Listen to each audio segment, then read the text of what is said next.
Now notice I have attitude about this. You'll just have to deal with it. I've been a minister for over 30 years now. I can't believe I'm saying that. Just to hear that number. I know what you're thinking. Oh, the dude is old. He's seriously old. I mean, that's older than my dad. I mean, I've got to pray for this guy. I admit it. I am old. But I'm not really old. Your professors are looking at me like this young man. You see, the power of how you perceive yourself is one thing. But the power of how God sees you. He sees not only who you are, He sees what you will become. Amen. God has a plan for your life. Another young person named Jeremiah was called, and the first thing he said was, I can't, be a, prophet and stuff. Why? Because I'm too young. And the Lord said to this young man, do not tell me I am young. For wherever I send you, you will go. You'll be able to go. Whatever I tell you, you'll be able to say it. See, it's not us who goes. It's we go in the name of the Lord, and He speaks through us. Amen. He blesses us. You have a degree? When I count to 3, I want you to shout out just your degree program. Like theology, music, education, nursing. Okay, ready? 1, 2, 3. Theology. That sounded awesome. I want to hear it one more time. Your degree is 1, 2, 3. Theology. Give that degree to Jesus Christ. Amen. You know, when I graduated, we all had dreams of money. Lofty dream. Then I went to work for the Seventh-day Adventist Church.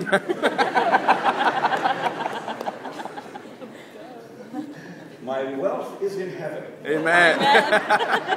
You know, what is money anyway? It's gold. I understand we're going to walk on that stuff in heaven. So let's just follow the logic. It's only pavement.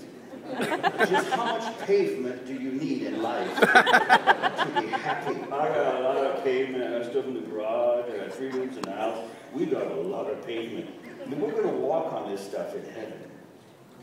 Just how much money do we need? The reason I say that is that some of you have a degree that will lend itself to cash management. Others of you will always be praying about next month's bills. Amen. Now, I won't start naming which degree programs, because you've got to get a job to begin with. Jesus spent 3.5 years saying, follow me. Come, follow me. Lech acharai. And then one day he turns on his disciples, now go. But I thought you said come. Go. I'm confused. Go. But you said come. Now it's time to go. Go 2 by 2. And if they kick you out of town, don't get discouraged. Don't take it personal. Dust off your shoes and go to the next town. Have you been kicked out of town before? Yeah. I have. I remember I visited 3 homes, and then there was a big cruiser sitting out there. Those really fancy, expensive state trooper cars. I guess around here they're the DPS. Forever and ever. Amen. And he said, come over here. I've had 3 calls complaining about you, and I looked, I'd only been to 3 houses. And the cop followed me until I reached a welcome to the name of the town sign, and then he turned around. I was kicked out of town. I cried. I got kicked out. Okay, we're going to the next town. Now I see why it's 2 by 2. When one of them's crying, the other one comforts them, you know? And you kind of like take turns. Today I'm the strong one and you're the weak one. Tomorrow you'll be... Anyway, and you know how it goes. The 2 thing really works when you're down. Go! After 3.5 years of come. Southwestern Adventist University has been telling you, come back next term.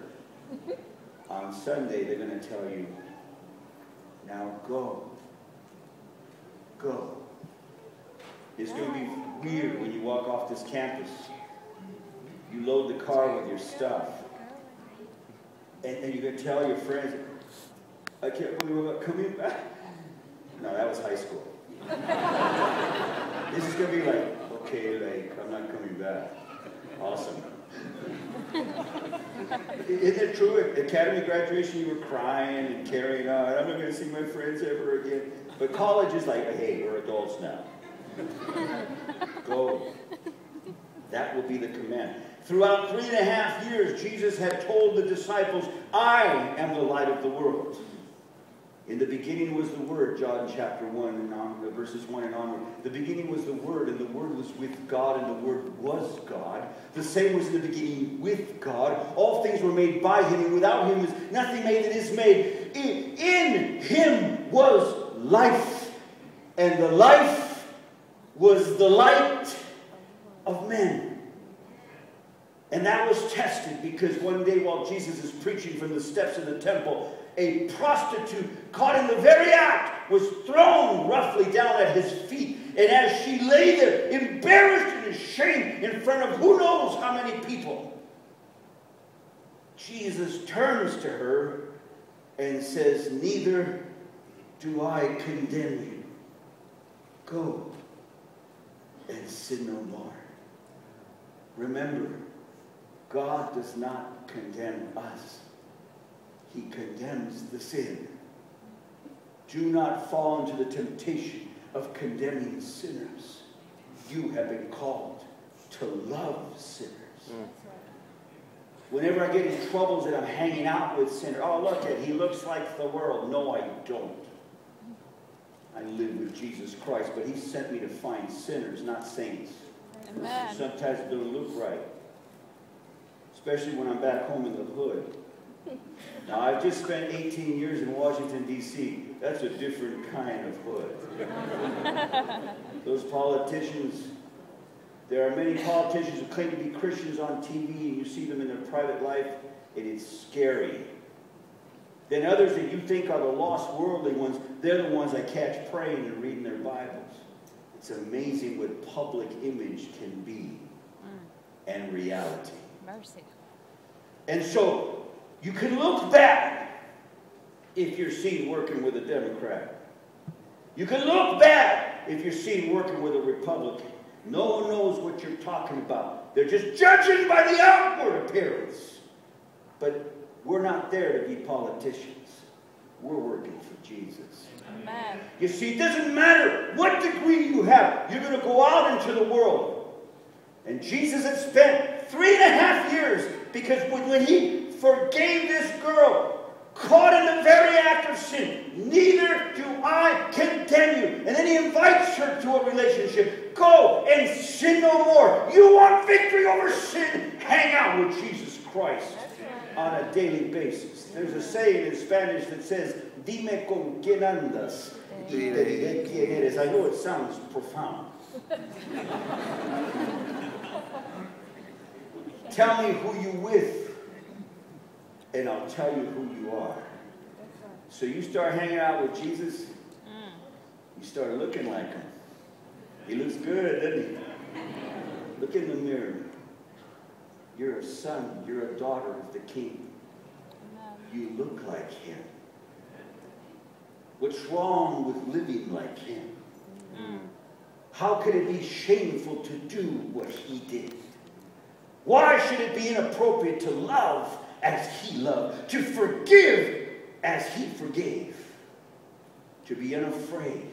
See, 3.5 years, I am the light of the world, because as this prostitute was being led away by the disciples, probably back to her house, now Jesus turns to this stunned audience, because at the beginning of the encounter they had heard this woman was caught in the very act of sin. The law of Moses says that such should be stoned. No. The law of Moses said the man and the woman should be stoned. If she was caught in the very act, where's the guy?